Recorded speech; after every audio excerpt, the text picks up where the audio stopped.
নমস্কার। আজ রবিবার। আজকে টিফিনটা একটু অন্যরকম করব, যেটা ওই দৈনন্দিন রুটি তরকারির থেকে একটু আলাদা হবে। প্রথমে দইটাকে জল ঝরিয়ে রেখে দেবো। তার জন্য একটা কাপড়ের উপরে এই দইটাকে নিয়ে এরম করে মুড়ে জল ঝরতে রেখে দেবো।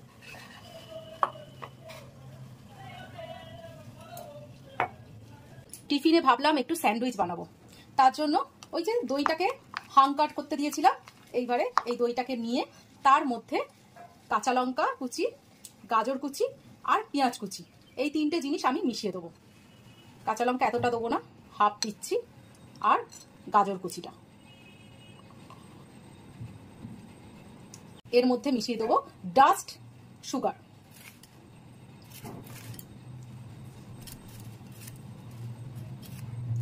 এই 3.5 চামচের মতো মিশিয়ে দিলাম। এবার এটাকে খুব সুন্দর করে মিশিয়ে নেব। বেশিক্ষণে কাজ নয়, অল্প সময়ের মধ্যে হয়ে যায়, আর একটু অন্যরকম খাওয়া, এই আর কি। সুন্দর করে মিশিয়ে নিলাম। এইবারে এটাকে স্যান্ডউইচ করে নেব। এইবারে নিয়ে নিয়েছি দুটো ব্রেড। ব্রেডের মধ্যে আমি এইটাকে দিয়ে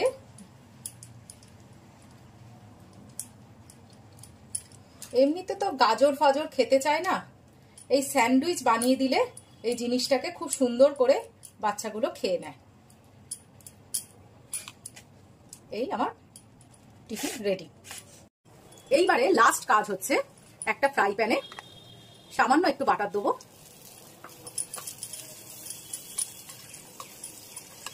তারপরে ব্রেডটাকে দিয়ে দেবো।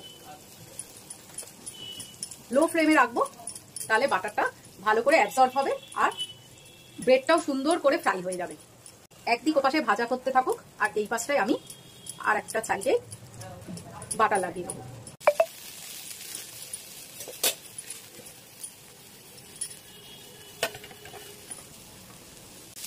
দুটো দিক খুব সুন্দর করে ভাজা হয়ে গেছে।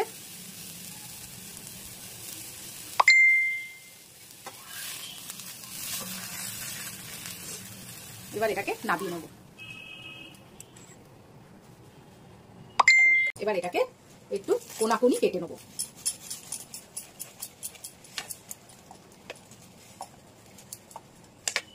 ব্যাস, স্যান্ডউইচ আমার তৈরি। এই এবারে দিয়ে দেবো। দেখবে গাজর টাজর কিচ্ছু ভাবছে না, সব ফটাফট খেয়ে নেবে। আজ ব্রেকফাস্টটা স্যান্ডউইচ, ডিম সেদ্ধ আর দুধ চা, এই দিয়ে সেরে নেবো। তোমাদের কেমন লাগলো বলবে। হ্যাঁ, টাটা।